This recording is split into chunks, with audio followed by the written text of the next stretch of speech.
Hello and welcome to the Twins Off Daily podcast, brought to you by twinsdaily.com, the premier spot for all of your independent Twins and minor league affiliate action from the Twins organization.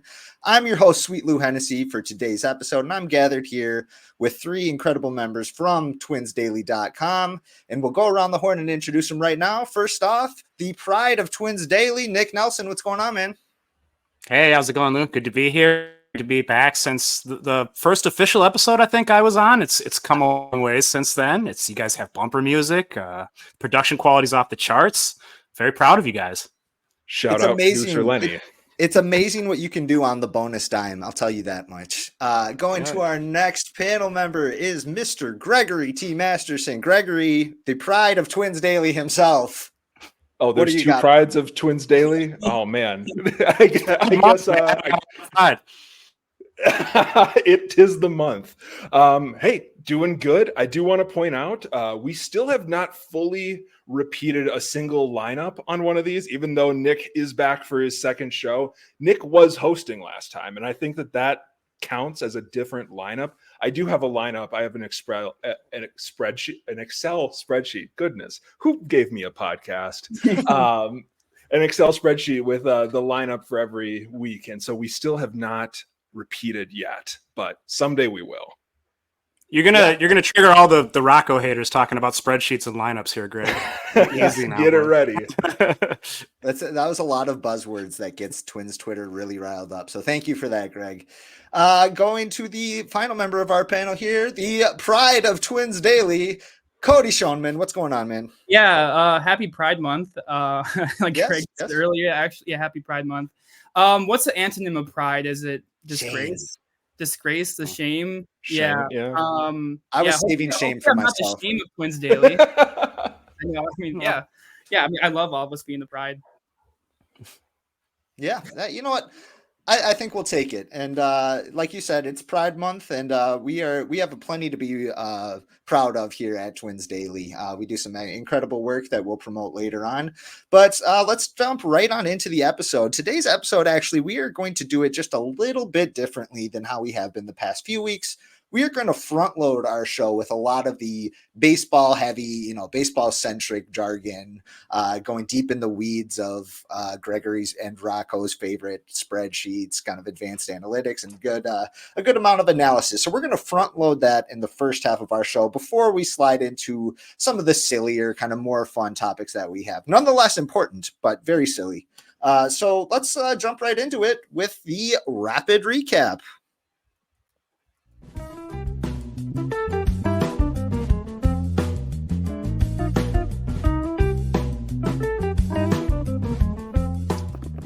So our last show was on May 23rd, and that was 10 games ago for our dear Minnesota Twins. And in that time, they had a pretty successful stretch, going 7-3. So let's jump right on into it. What are our takeaways from going 2-1 against the Texas Rangers, 3-1 against the Kansas City Royals, and 2-1 against the Houston Astros? Let's talk about who's hot and who's not.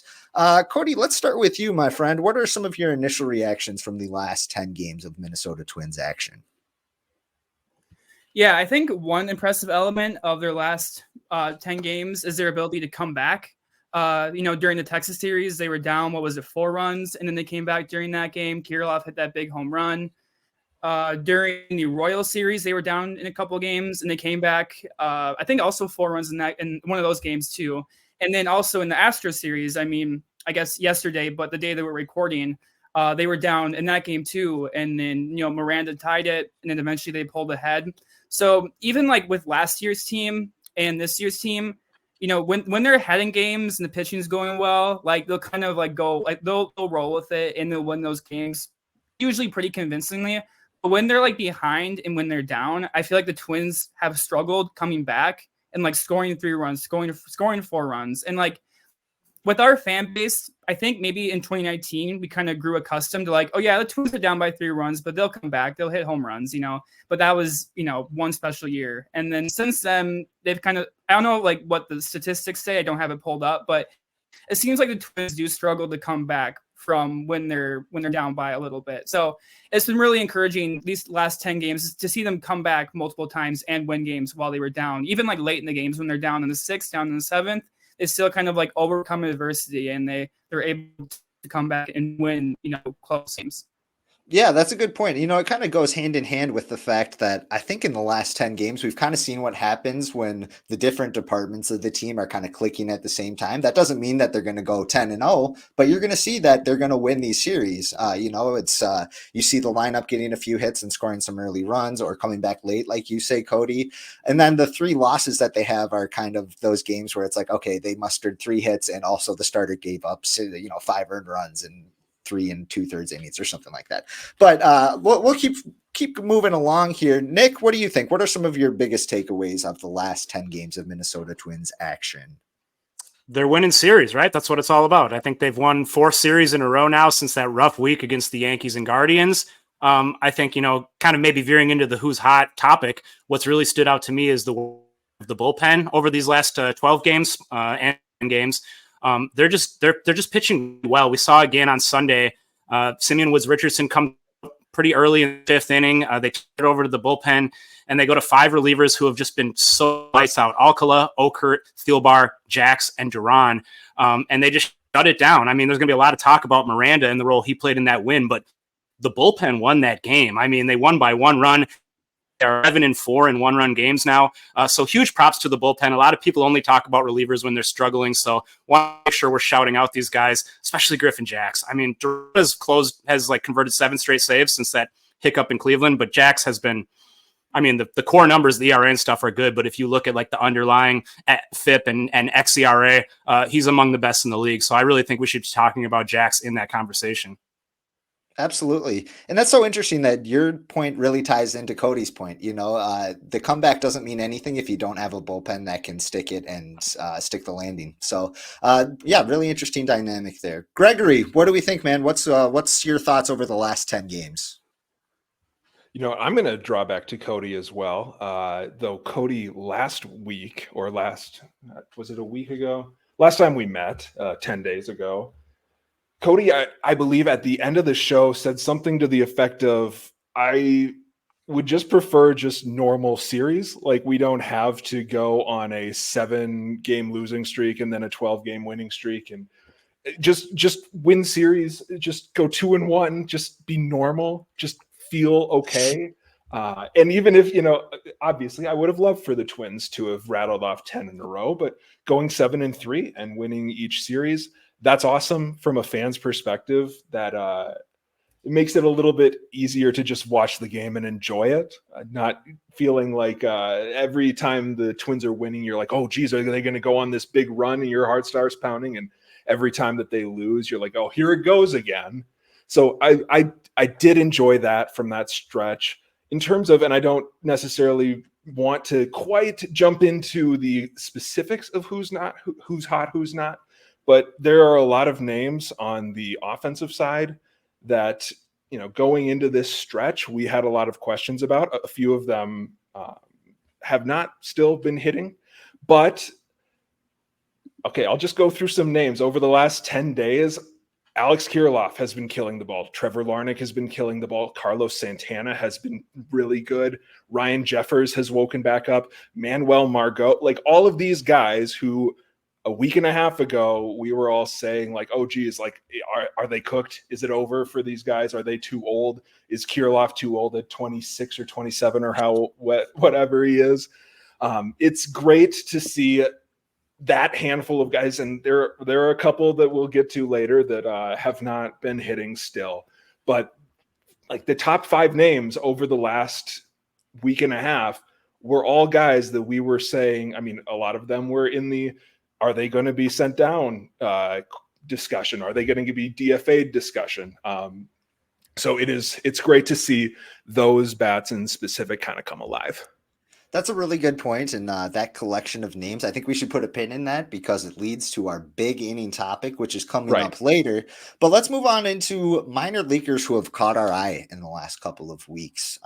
It's been kind of an up and down season for a lot of our minor league affiliates, but we've gotten some encouraging signs from some of our top prospects and even some maybe lesser known prospects who are really putting up some solid numbers.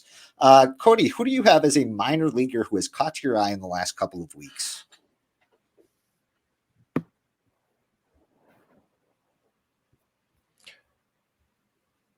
Cody? I guess it's really been nobody. I'm sorry. I'm gonna That's leave really okay. quick. And it happens every time Nick joins. I don't know why. Okay, I'm gonna leave and I'll come back. I The apologize. Nick curse. Let's I'm move the on dude. over to Greggory then. Greggory, what do you think? Who is a minor leaguer that has caught your eye over the last couple of weeks here? Over the last couple of weeks, and I'm gonna keep up with the theme where I just name off minor league pitchers who aren't actively pitching anymore. But I don't believe that we have one time in the first 5 episodes of this show, even the pre-episode before we started episode 0, I don't believe we've once mentioned Zebby Matthews. I'm sure that there's a Twins Off Daily podcast historian out there who's screaming at their iPod in Turkey, where we are the #1 baseball podcast, of course. Yes. I'm sure that maybe it has come up, but Zebby Matthews has been unreal this year. He's made 8 starts and he's got a 1.59 ERA. He has 2 walks and 55 strikeouts. And that sounds great, but actually it's worse than he had been doing. At one point, I believe he was like 51-0. Then he gave up a couple walks and struck out a couple of people. So it went from like infinity to the next game. It was something like 53-1. And now it's a low 27.5. He's kind of falling off the map, but he's on the developmental list. I don't know if we've gotten a reason. I'm sure that it has something to do with just giving his arm a break. He's a young guy. He's been pitching really well. It's not like he's on the injured list. I'm sure that it's just giving him, say, like a week or 2 to work on something, maybe cut down those dang walks, because he's just let that go awry. But that's a name that if you're sitting at home and you've never heard of Zebulon Matthews, I suggest you look him up. He's somebody who we can get excited about. Just an 80 grade name, just the name itself, yeah. Zebulon. I think that's awesome. So Zebby Matthews, he's one of those, he's kind of the poster child right now for the delayed pitching pipeline that Twins Twitter seems to go get all up in a tizzy about seemingly every year. That, when Derek Falvey was hired as the Twins president of baseball operations, he promised us that he would build a pitching pipeline that was all internal. And that's just not how rosters are constructed anymore. But I do think it is important to, look into the kind of development practices of an organization. And this is one that, there is a global pandemic that really shortened things up kind of through the organization, all 30 organizations through a loop. So now we're kind of seeing the fruits of this internal pitching pipeline that so many seem to be begging for. Cody, now that you're back with us, my friend, who do you have as a minor leaguer who has caught your eye over the last couple weeks? Yeah, I'm on my phone now, so hopefully this works. But you sound great. I'm pulling a Gregg here, and I'm going to talk about a guy who actually hasn't played yet. So relief pitcher Jeff Brigham. He's returning this week for the St. Paul Saints. And so before the season started, I wrote a piece on Brigham about how I think he can more or less be like a hidden gem for the Twins, and he could provide bullpen depth. Unfortunately, before the year started, he did get injured, and he's been out since. I can't recall the specific injury, but he's going to rejoin the Saints pretty soon. So this offseason, he noted that he joined the Twins because he's really good friends with Pablo Lopez. They were teammates in Miami, and they had a pretty close connection. And also B, the Twins approached him and kind of said that certain things they could help him with his pitch mix and how to help him become a better pitcher. And the most specific thing that they did with him was tell him they could refine his cutter to make it like a extremely effective third pitch. So he used to be with the Mets and he was with the Marlins before, and he struggled with both of them as a reliever. I think he has like a career ERA over 6. But in this spring training, he performed really well. His stuff plus was off the charts. Usually when you read a stuff plus chart, if the pitches are over 100, they're usually pretty good. And, his cutter, his sweeper, and his fastball were all like 110 or higher. So he was really impressive this spring. So I'm really excited to see Jeff Brigham come back. I think he'll instantly become one of the Saints' best relievers. And I could see him joining the Twins, pretty soon, honestly. Cody, when you started your response saying that you were going to pull a Gregg, I started sweating, man. I didn't know where that was going to go. I was like, did Cody descend into madness? What is happening here? But Brigham, that's a good answer, man. Like you said, with his cutter and slider, I feel like we've been seeing the Twins decision makers really opt to try to either get personnel that can throw both a cutter and a sweeper or a bigger slider, or develop that with some of their arms here. So that's a really interesting name to keep an eye on. He is, if I remember right, he is not on the 40-man roster, right? He would require somebody being removed for him to come out. Yeah, they would need either 60-day IL or DFA, but yeah, he's not on the 40-man. Sure. Okay. Well, still good name to keep on our radar. Nick, I know you got plenty of names. Sorry, I do want to point out one of the things that Cody said was that part of the reason he signed with the Twins is because he played with Pablo Lopez. Who knows how serious that is, but that is something that we've heard from the Twins before, which is I just want to point that out. That's a good habit to get into, is to have a good reputation around the league. So I just wanted to point that out. Gas up the Twins while they're winning. Yeah, remember the specific points were that A, Brigham disliked Pablo as a person, but B, Pablo kind of advertised the Twins, and he essentially said they could help you a lot. They helped me. Develop my sweeper. They helped me perform, the best I've ever performed in my career. So basically, the idea was he kind of sold the Twins to Brigham, and that's why Brigham chose the Twins on a minor league deal. Nice. Yeah, that's cool. Hopefully that can that's a trend that can continue on down the road here. Nick, who do you got? Who's caught your eye? Yeah, so we have a top prospect tracker on Twins Daily that our writers all vote on, and we try to keep it updated in real time. We update the rankings every month, and we update the blurbs every few months. So I just went through today, actually, and was writing up all the updated blurbs and looking at all of our top 20 prospects. And I got to say, broadly, there's a lot of good things happening in the Twins system. I know that the top 2 prospects missed the whole 2 months. They're finally now getting back into action. But you look throughout the rest of the top 10, it's a lot of guys that are young for their league. And, if they're not putting up outstanding numbers, they're at least holding their own. And I think that was what really struck me, is there's not a lot of players who look like they're really out of their element at the level that they're at. If I was to call out one specific guy, I think David Festa is a guy that I think really should be talked about right now. He's pitching amazing in AAA. We talked about that Falvey pipeline. This is a guy who was drafted in 8th, 13th round a few years ago or something like that, and has really just developed in terms of his stuff, his velocity, and now he's just nasty. I don't have any specific numbers handy at the moment, but he's putting up massive strikeout numbers in AAA. No one can really touch him.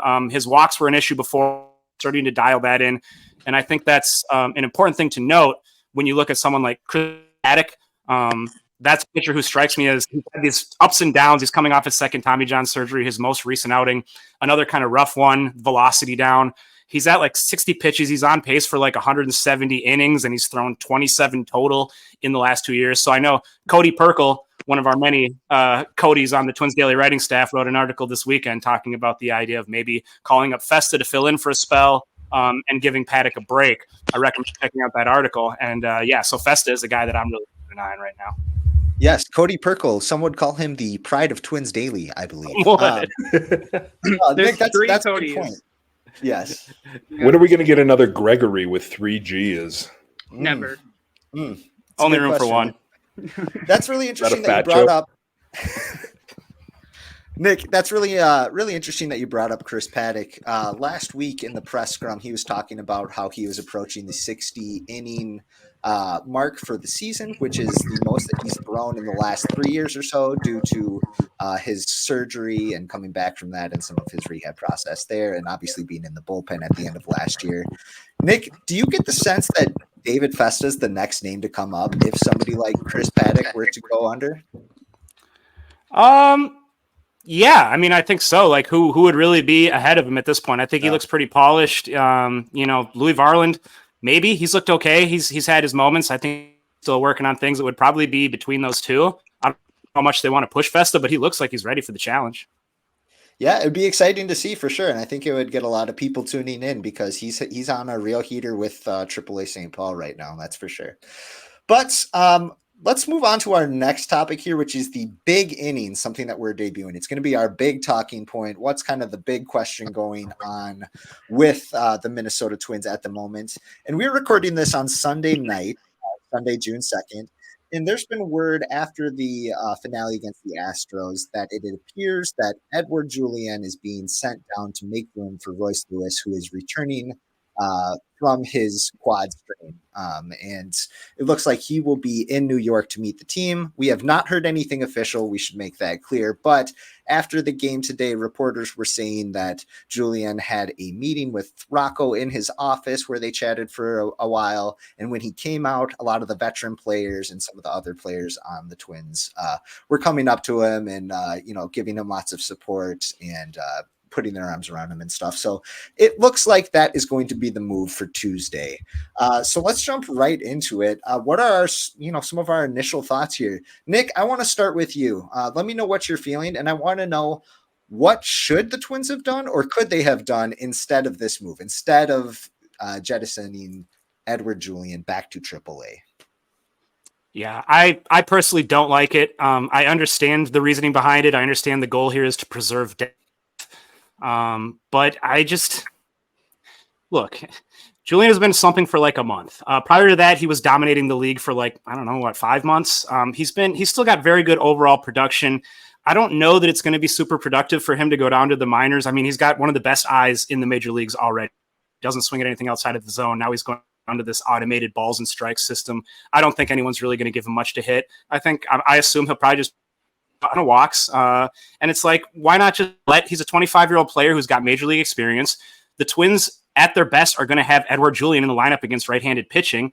Just even in this coming week, they're facing 5 righties and 1 lefty. You're getting rid of a guy who I truly think is one of their best bats against righties, regardless of a 30-game slump. So this to me, I don't think they would have done it if their hand wasn't somewhat forced.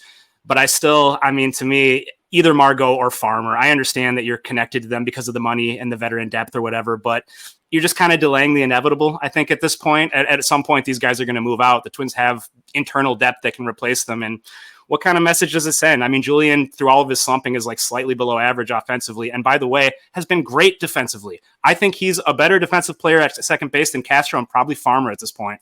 So he's bringing value even while he's slumping. I truly think he's their best option at second base. So I don't love it. I think it makes the team weaker. I think it's an unfortunate thing to do to a guy who's had a bad month after just really playing well for an extremely prolonged period of time, and who should have the opportunity to get right in the major leagues. You brought up the names Manuel Margot, or as Gregory likes to call him, Mr. Magoo, and also Kyle Farmer. Do you think that this would be the move that they made if it was the same situation just 1 month later? If we're talking about the end of June, beginning of July, and Royce is coming back from his injury, and these guys are still putting together the same numbers, do you think they make this same call, or do you think it's something else? I think the former. I think that if this was a month later, if they were more confident in Brooks Lee, his back being in good shape, Royce Lee has been back on Royce Lewis has been back on the field, his quad looks good. Understanding the sort of precarious situation of those guys' health at this point, I guess I understand why you want to keep Kyle Farmer around. I don't know. I guess they still like Margot to some extent. He's still hitting leadoff against left-handed pitchers. And he's played a little better lately. But these guys have no future here. The monetary aspect and the veteran sort of experience really seems to be the only thing keeping them here. And it's like, let's just go with the young guys. They're the ones that are going to carry you. Yeah, that's a good point. So speaking of young guys, I'm going to shoot this over to Gregory. Gregory, now that Julien is the third youngster who played pretty pivotal roles for the Twins last year to be optioned back down to the minor leagues, I'm talking about Julien, Matt Wallner, and Louis Varland. Out of those 3, who do you think is the most likeliest to return and make the biggest impact for the team? I think it's Julien. I think that if we want to jump over to Wallner and Varland right now, I think Wallner, has an incredibly high ceiling and an incredibly low floor. It's part of that is that he swings the bat like at the 99th percentile. He swings hard. And so if you're a guy like that, you are going to live and die by the amount of contact you make. And so if you are swinging hard, you're going to miss a lot of balls and you are going to potentially strike out 50% of the time like Wallner did. So I think that there's a ton of variance there that you don't have necessarily with Julien because he's always going to have that high floor. I also think that there is a more direct path for Julien to come back up. Varland, again, if he figures stuff out, he can definitely be a rotation piece, but Woods Richardson is playing pretty well right now. Even if he's not going to throw the ERA that he has right now for the rest of the year, he's looked solid. We already mentioned Festa as another option. I would assume Louis Varland is back in the rotation at some point this year, but I also think that by the end of the year, he's going to be back in the bullpen, getting ready for September. So he'll make an impact there.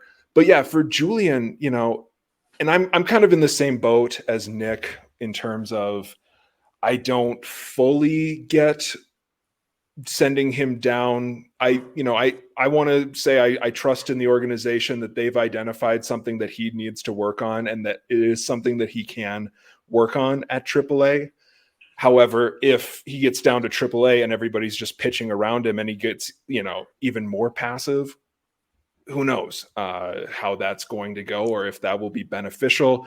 I'm not a hitting coach. I can't diagnose and figure out what exactly he needs to do.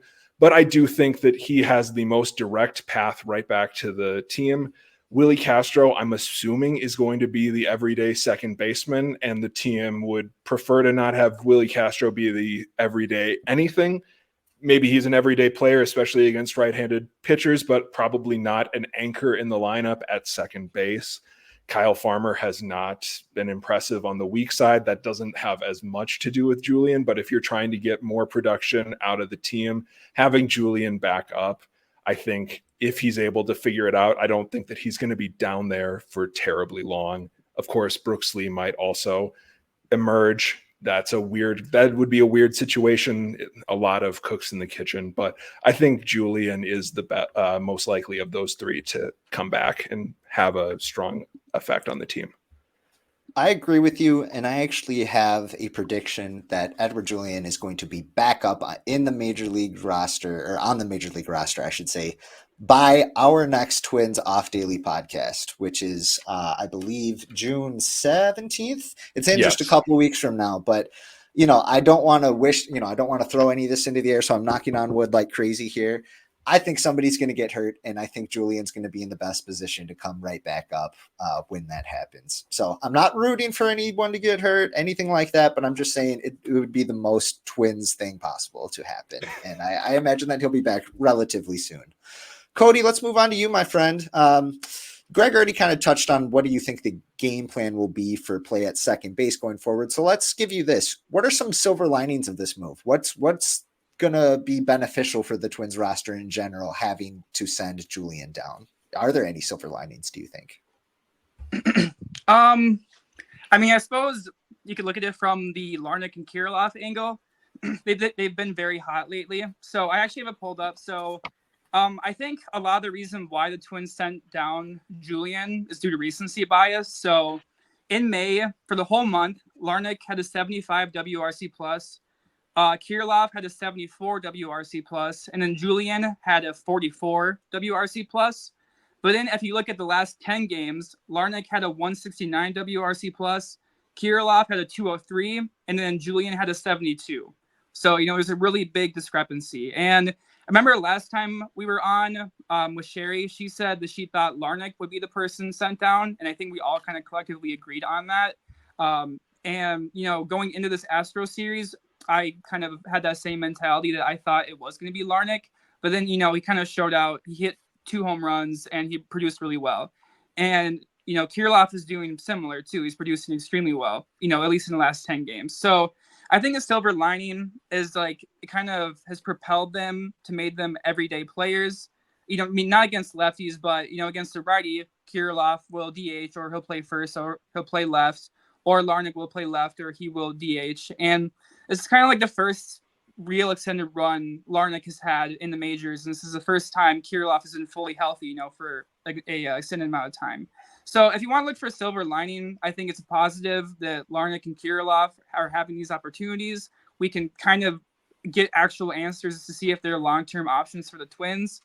Kind of to what Gregg said too, I like the idea of Castro at second, but I feel like, having Castro play one position, never kind of really works out very well.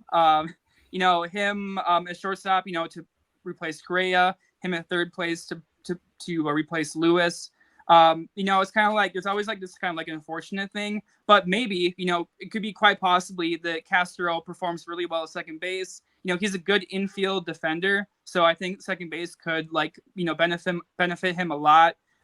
We'll see how he is as a double play partner with Correa. That will be really interesting to watch.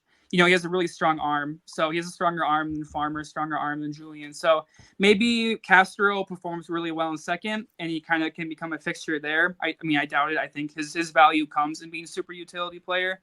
But yeah, silver lining wise, I would say definitely giving Kirilloff and Larnach, who are both hot right now, more opportunities to stay in the lineup. Yeah, and I do want to say that Castro was Detroit's everyday second baseman as recently as 2021. I believe he's played about 110 games there, or somewhere between 90 and 110. So he definitely has experience there. He did not look great there, but it seems like his defense has started. I don't know. It seems like it's been better since he got to Minnesota than it was in Detroit. Yeah, it's a very astute observation, my friend. That's it's very well done. I think that we've really hit the nail on the head with this move, or apparent move. Like I said, we're not sure that this is what's going to happen, but it's looking that way for sure. Any other last thoughts before we move on to our next segment from anybody? Anything somebody want to throw out there regarding this potential move? Well, one thing that I would like to say that is maybe, I guess, kind of an exciting silver lining of it, as we discussed, Lou, was the Twins are going to have some heavy hitters waiting in AAA. They got Julien down there now. Brooks Lee will be rejoining them possibly this week. I know he's in single A on a rehab now. Matt Wallner has been looking a lot better lately. I think he's got like 4 homers in his last 6 or 8 games. He homered in each of the last 2 games. And what's exciting to me about Matt Wallner is he's really cut down the strikeouts and lifted up the walks. Like, the plate approach is looking a lot better. So, and maybe Emmanuel Rodriguez will be up in the second half too. So that Saints lineup is going to be locked and loaded with some MLB ready talent if there is an injury, or eventually probably to push Farmer and Margot and these guys out. I don't think their time is long if people stay healthy.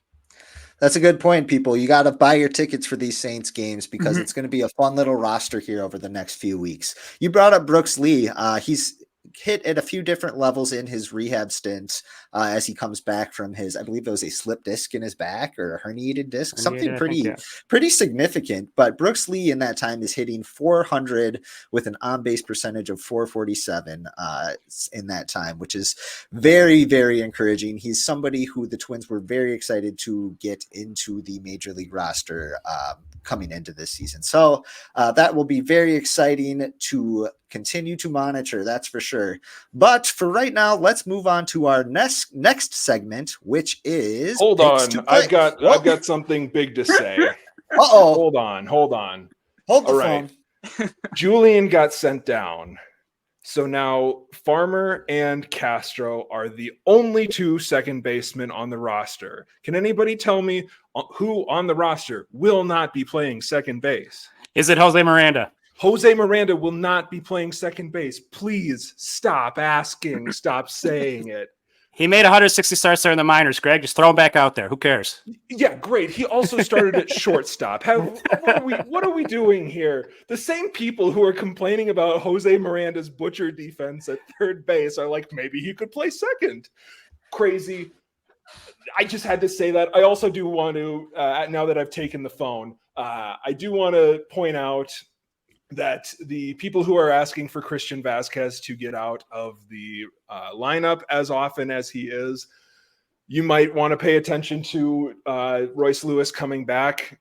At minimum, we're probably going to see less Christian Vasquez catching against left-handed pitchers because you're going to have Miranda, likely either Miranda or Santana, if you really want to give Santana a half day off and have Miranda at first base, you can do that. But those guys are going to be your first base DH mix. That's going to bump Jeffers into catching, I would say, probably every game against a lefty. That also is going to probably lead to a left-handed corner outfielder starting, one of Larnach, Kirilloff, or Kepler. So if you've been also bemoaning the fact that Kepler has a 400 batting average in 20 plate appearances against lefties, you can celebrate. Kepler will likely be in the lineup against left-handed pitchers. And I am super excited. I'm super excited. There's going to be, like, in the next week, it's going to happen. Farmer is still being used as a pinch hitter. That's basically all he's doing. He's a pinch hitter, and he's a platoon partner with Ed Julien. He'll probably be a platoon partner with Willie Castro if they're keeping him on the roster. I wrote a piece at Twins Daily about that's literally all that he's doing now. He's not a defensive replacement. He's not the top backup. Something to watch as you're looking at future roster crunches. But at some point, Kyle Farmer is going to pinch hit for Trevor Larnach, Alex Kirilloff, or what's Kepler. the other guy's name? Kepler, thank you. In game, and it's going to lead to a meltdown because Castro will already be in the game at second base. More than likely, you're going to see Manuel Margot pinch hit before him, but you're going to eventually see Kyle Farmer come in to hit for one of those corner outfielders, move Castro into the outfield. Farmer would play second base, and there is going to be an absolute meltdown. And as a nihilist, I'm so here for it. I can tell. I can't see you right now, Greg, but I can tell you got like a little vein bulging out from your temple. It's like a Grinch smile that's playing out across his face right now. Yes, exactly. I just say also it was a little surprising that the Twins didn't get rid of Kyle Farmer because historically speaking, the Pohlads never missed an opportunity to displace a farmer. Hey, Oh, dear. Oh, dear. All right. Moving on. We got editing ability on this. That's a good You're call. gonna That's get a us good in call. trouble. All right, here. How about this? Before we get in any more trouble, let's move on to our next segment, which is Picks to Click.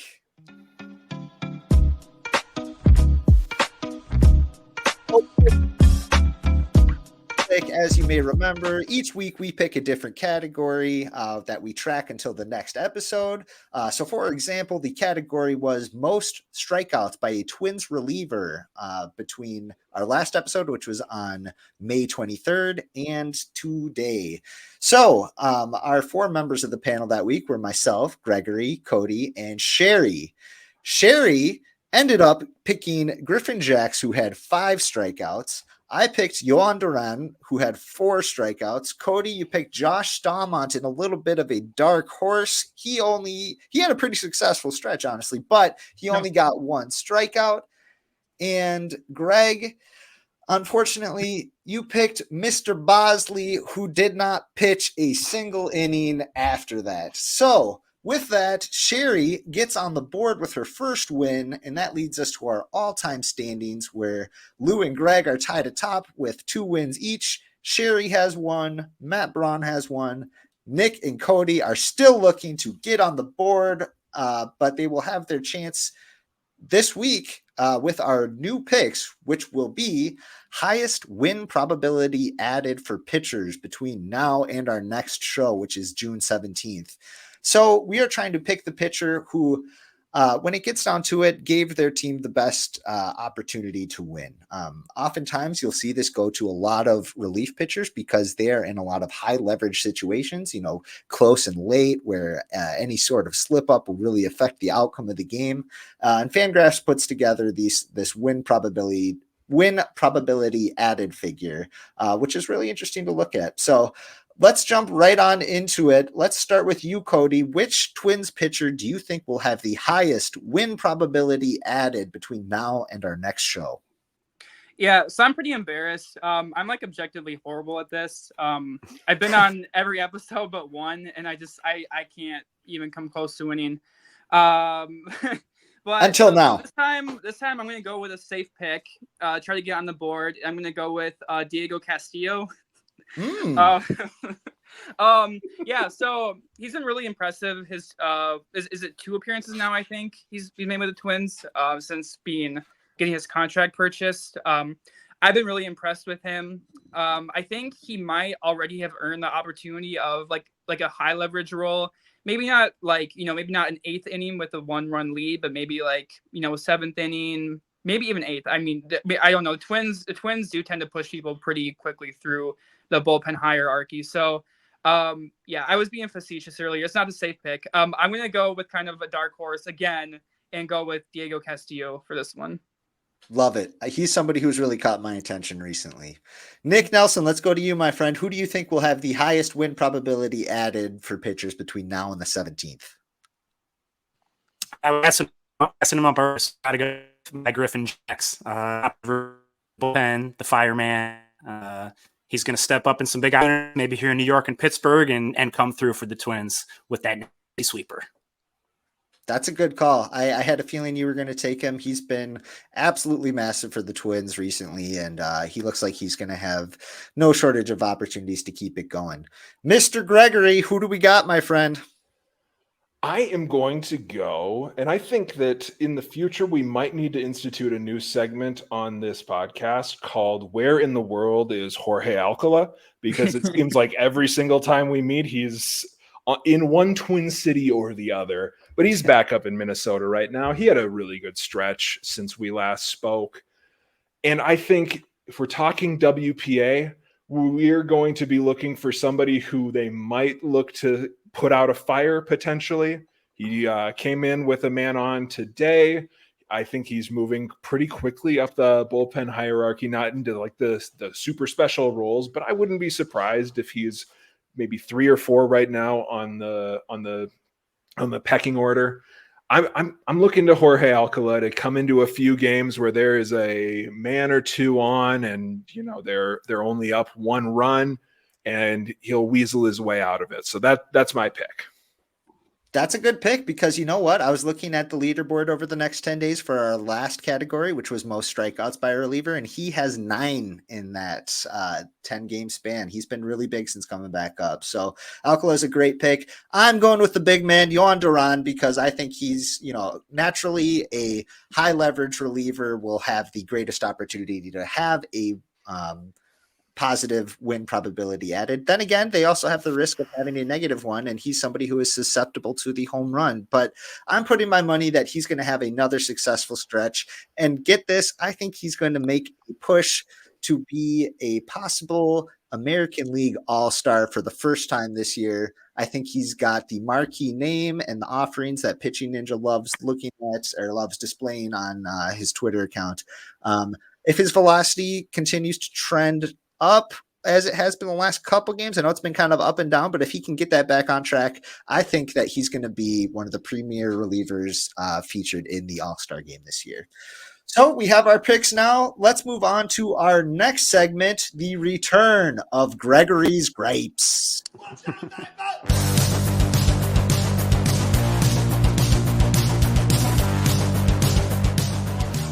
The floor is yours, my friend. Why don't you go ahead and just give a quick explanation of the segment and give us your gripe for the week, my friend? Yeah, this Greggory's Gripes is brought to you by anyone. Please sponsor us. So Greggory's Gripes is a segment that we like to do where old Greg has something on his chest. They're a bone to pick, some sort of cliche metaphor or figure of speech. I'm ticked off. And I've got some grinding in my gears. So here's my gripe for this week. In the year of our Lord, 2024, we have advanced past the need to present statistics as AL versus NL. I don't want to hear somebody say, oh, they've got the 5th best bullpen in the league. And then you've always got to ask, okay, is that the American League or the major leagues? The designated hitter, rest its soul. I'm still upset that they did away with the designated hitter. That's gone. Whoa. The hitting pitcher. I love the designated hitter. I love the double switch. I love the guy who's his whole job is just to go in and get 1 plate appearance a day. I love that. Like Julio Franco could still be in the league. I'm telling you that much. And we've unbalanced the schedule. Why do we need everybody already goes through, plays every team. I don't think that we need to keep distributing these two leagues. I don't think that we just if I say you've got the 10th best offense in the league, that should mean you're the top 10. I don't need to say, oh, actually, that means you're in the bottom half because we're only talking about the American League. They're pretty much the same. Also, I hate the fact that there is interleague play. I want them to go back to AL only playing AL and NL only playing NL. Make the World Series special again. Okay, Grandpa, let's get you back to your Matlock. We've done enough. The grass There's really steam coming coming up out there. of your ears.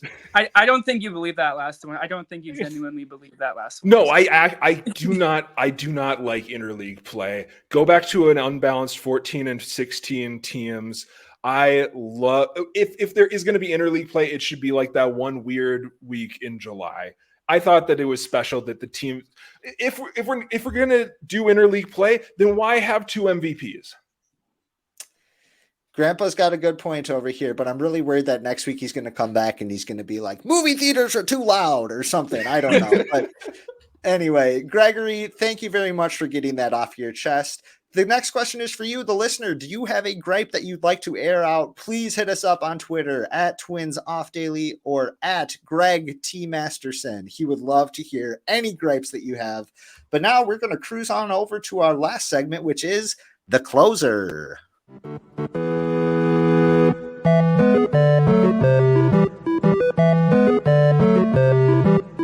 So our good friend Cody is going to be the host of the closer this week, and we have another segment called Stump the Shown. Cody, the floor is yours, my friend. Stump the Shown is brought to you by Darren Mastriani. Do you live in the greater Twin Cities area? Are you in need of a financial advisor? Do you have a soft spot in your heart for scrappy, bearded former MLB outfielders? Well, look no further. Darren Mastriani is the man for you.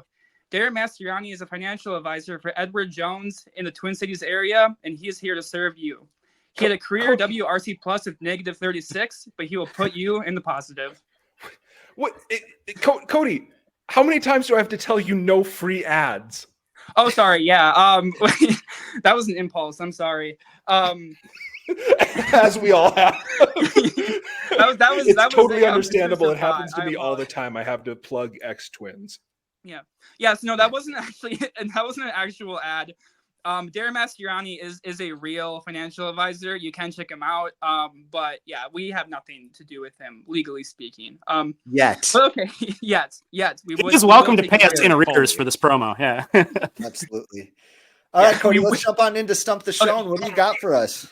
Yeah, so Stump the Shown, we played it once, but basically it's the idea of Stump the Schwab.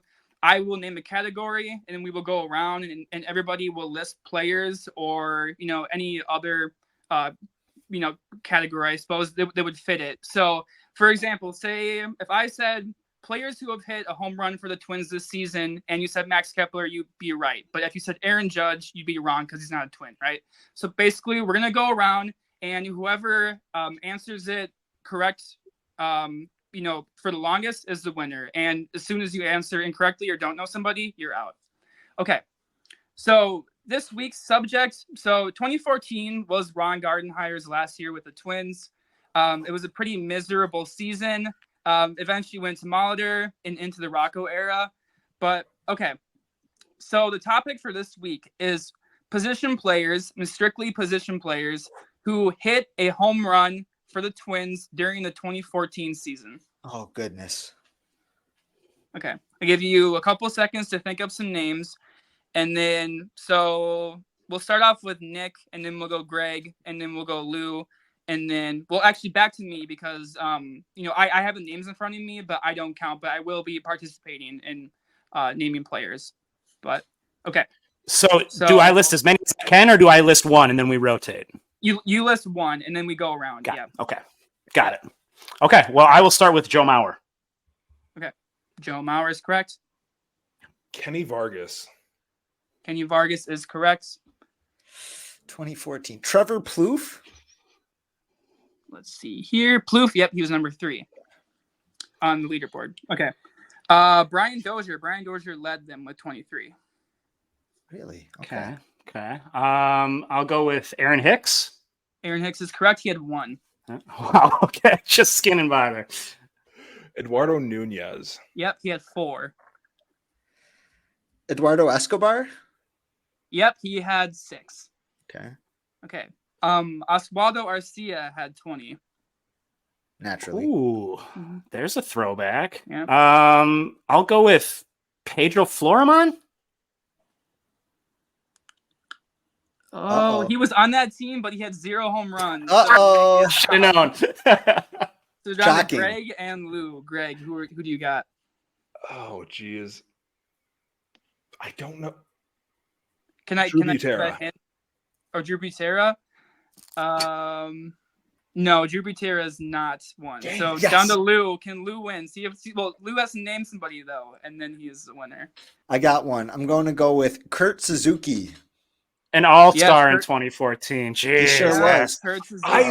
Why did I think I was about to say Suzuki, and then I thought, no, he was signed in 16. Why did I think that? Sucks to suck, Greg. Your memory is Dang it. escaping you in your old age, unfortunately. Well, that was Let a me good tell one, you Cody. about Earl Batty. His name just for fun. A couple Yeah. obscure ones. Eric Fryer had 1 home run. Who Remember could him? forget? Jordan Schaefer. Jason Kubel was on that team. He hit a home run. And the old Kendrys Morales. He was good, but they traded him. God, 2014, that was a beefy year. There was some bulk on that team. Yeah, Chris Parmalee. Oh, Was baby. Josh Yeah. Willingham Yeah. on that team still? Yeah, I he was 4. Yeah. Oh, man. Well, that was a good one, Cody. That was a blast from the past. A pretty unpleasant year for the Twins for them, besides that All-Star game. But some really fun names to really look back at. But thank you very much for doing that. We're excited to play that again going forward here. But let's move to our post-game high fives, and we'll take a quick look at the upcoming schedule for the Minnesota Twins. So starting on Tuesday, they are on the road for 3 games against the New York Yankees. Then they go for 3 against the Pittsburgh Pirates in Pittsburgh. And then they come back home for 3 against Colorado and 4 against the Oakland Athletics. So let's just go around real quick. Anybody have any expectations or just some kind of thoughts on the upcoming schedule for the Twins? Let's start with you, Mr. Nick. I mean, obviously, feeling a little nervous going into Yankee Stadium. How could we not be, right? We've seen the Twins rotation get hit with some home run regression in recent days. Not a great place to go when dealing with that kind of situation. The bullpen's been playing really good, as I mentioned, but probably due for a bit of a downswing. So I'm a little nervous because the Twins were really rolling. Last time I played the Yankees a couple weeks ago, and then it all fell apart. They went into the 6-game or 7-game death spiral. So hoping they can hold it together. Really looking forward to seeing Royce Lewis back in the lineup on Tuesday night, and maybe that'll change the course of events here. Nice. Greg, what do you think? What's on your mind as we head into this stretch? So the time that we met before the 12-game win streak, the stretch where they went 13-2, I said that this is a point in the schedule where you should try to get fat off of. Pittsburgh, is not at the same level as Colorado and Oakland right now, but after you leave Yankee Stadium, you should be looking to make some hay. Somehow the Twins have managed to fall back to 6 games back of the Guardians after having the lead for 15 minutes 3 weeks ago. So, you really want to see them get fat off of this next series, these next few series, especially Colorado and Oakland are an absolute joke. It's beautiful. It's beautiful to just watch baseball teams kind of struggle and flail and all those types of things, except for when it's the Twins. And so, I'm looking forward to, let's get through Yankee Stadium and let's get some wins. Well said, my friend. Well said. Cody, what do you think? Anything on your mind? Yeah. So to Greg's point, to face teams like Colorado, Oakland are going to be really nice to hopefully stack up some wins, some series wins. With the Pittsburgh series, so it's kind of like there's 2 sides to me. So before the Pirates play the Twins, they're going to play the Dodgers in a 3-game series. And in that series, Jared Jones and Paul Skeens are going to pitch. So it looks like the Twins are gonna miss Paul Skeens and Jared Jones, which is great for the team and their offensive production. But at the same time, I would have loved to watch Jones. Hold on, we lost you. Oh. Okay, we can hear you now. Okay, sorry. Where did you hear me last? They're missing Paul Skeens and Jared Jones. Okay. Yeah, so they're pitching against the Dodgers this week. The fan in me, I would have loved to seen Skeens and Jones against the Twins. Like, I'm really high on both of them. They're both young superstars. I'm really excited about them and their future. But at the same time, we're lucky that the Twins are going to miss them. And the starting pitchers aren't up yet, but it's probably going to be like Falter, Mitch Keller. So the Twins kind of get lucky there. So hopefully the Twins can capitalize on that and take the series from Pittsburgh as well. Very well said. Definitely something to monitor as we head into this stretch. Again, the date of our next episode is Monday, June 17th, which by then we will have seen the Minnesota Twins City Connect uniforms, which I'm very excited to finally get my eyes on. Aren't those cream jerseys? Aren't those City Connects? You know what? That's enough from you, Greg. That's it. Okay. So there's always the possibility of an impromptu episode if there's ever a rain out. We will try to squeeze something out for you. But until then, we want to thank you very much for joining us on the Twins Off Daily podcast. Please catch all of us on twinsdaily.com. Check in daily. We always got something good ready for you. So thank you very much for being here. And as always, stay sweet. And let me be the first to wish you a very happy Royce Lewis.